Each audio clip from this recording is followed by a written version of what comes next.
I hear the argument that religion and government are both imposing order on this social group. But is there that other element in religion, that sense of what's going to happen to me when I die, the self-awareness, does that create a difference in religion than is in government? Oh, sure. And religion is a complicated and complex enough social institution that there's no one theory or one explanation for it. It serves multiple purposes. In part, group cohesion, enforcing the rules of cooperation, but also showing your commitment to the group. If I see you every Sunday in the pews, or you're following the rituals and you don't eat meat on Fridays, or you got circumcised, or whatever it is, it doesn't really matter. It shows me that you're really committed to our group and I can count on you. You're not going to be one of those defectors. In our game theory analysis, you're going to be one of those cooperators. Okay, good, then I can trust you, so I should cooperate with you. So it does serve that purpose. And it also interacts with government as in terms of imposing the rules. Religion adds an afterlife component that, if you break the rules, not only might you get in trouble now, you're going to be in even bigger trouble in the next life. So it adds a layer on top of that even political rulers historically have always used, the divine right of kings. Why am I here? Why do I have the power? Because, the big guy, the super alpha male, gave me the power. Don't forget, we are a hierarchical social primate species, not just social. There's a hierarchy of power within alpha male, most groups. So God, in that sense, is, at least in that role, serves that additional purpose. I sense a dramatic weighting of the power and import of religion on the social aspects. And if I think personally, I'm a little bit anarchic in my personality, so I don't care about groups, I don't like to join things, etc. But I'm very concerned about my own existence and the reality of life after death. If I were on this desert island, I think I would, and just grew up there, I think I would have a religious interest, if not belief, without the sociology that could be. import. Yeah, that could very well be. It probably would be. Again, if we started over somewhere on a new planet, I think something like belief in God would probably happen again. I think that's part of our nature. It's in there. Are you saying that it would happen even without the social requirements of the group and the order and everything? Yes, I think probably so. So if that's true, and we certainly have the order and the sociological power of religion, if we add the individual passion or compulsion or obsession for religion, suddenly we have something of great power. Yes, absolutely.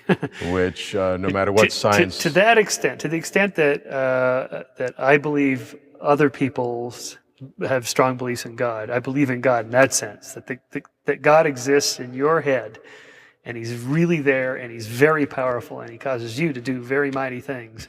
To that extent, I'm a theist. Well, don't count on me in that respect. But again, that theism is a it's a socially constructed. Yeah, of course. It's almost sarcastic. Yes. I mean, right. You're almost ridiculing me by using it. A little bit. But I think. Should I be offended? Well.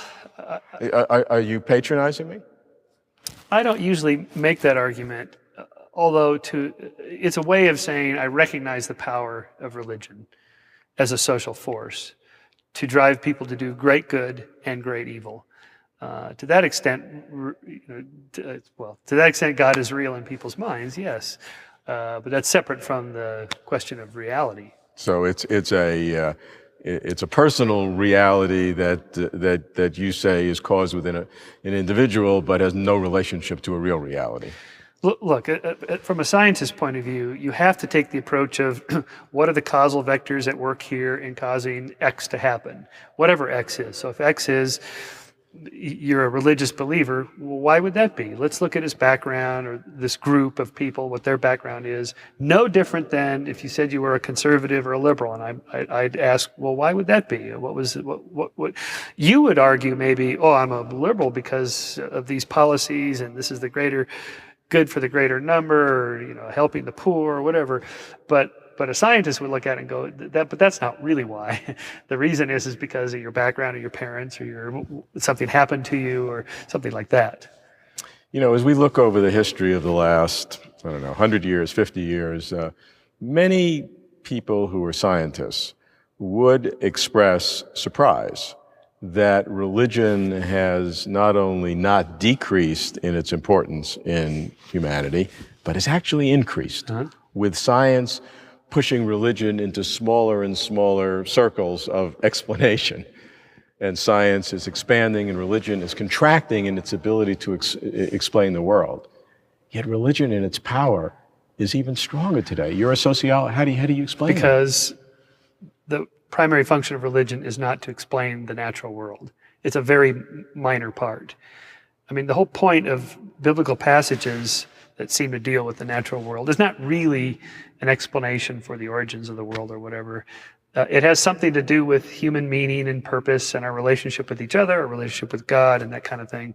It really is mainly a social institution.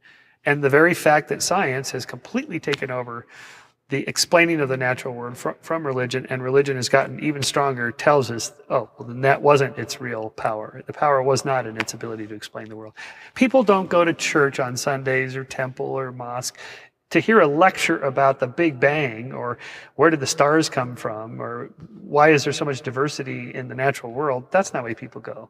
They go for some other reason, for family, for society, for their group, their social group, to hear a message of inspiration about helping other people, about doing the right thing, about avoiding sin and so on. That's why people go. So you're not surprised by the continued power, some would say the virulence of religion? I'm not surprised at all. How do you see the future?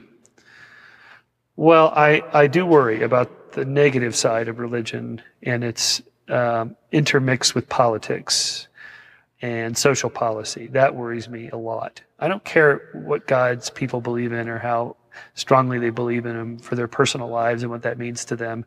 I'm happy for them if that makes them happy. It's when you impose in a patronizing way.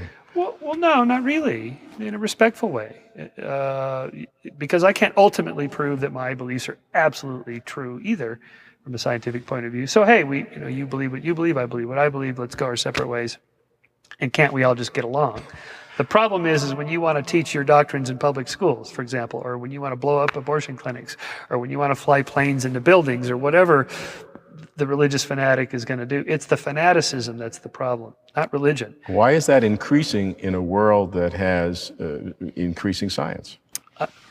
First of all, I don't think it's increasing. I don't think it's any different than it was 500 years ago. It's just that the weapons are more efficient. There's more people to kill.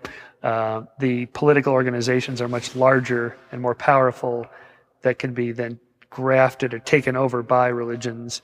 I think if Torquemada had gas chambers, he would have used them. Hitler and Stalin killed more people simply because there was more people to kill and they had better technologies to do it. And it wasn't because they were atheists. It was because one's a fascist, the other's a communist. It's political ideology. It's extremism that's the problem, not religion.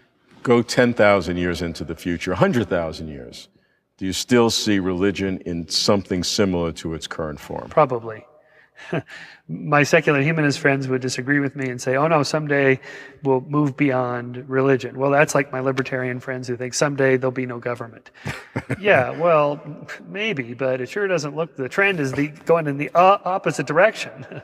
That's not where the trend line's going. So, it's a nice ideology, but I don't think so.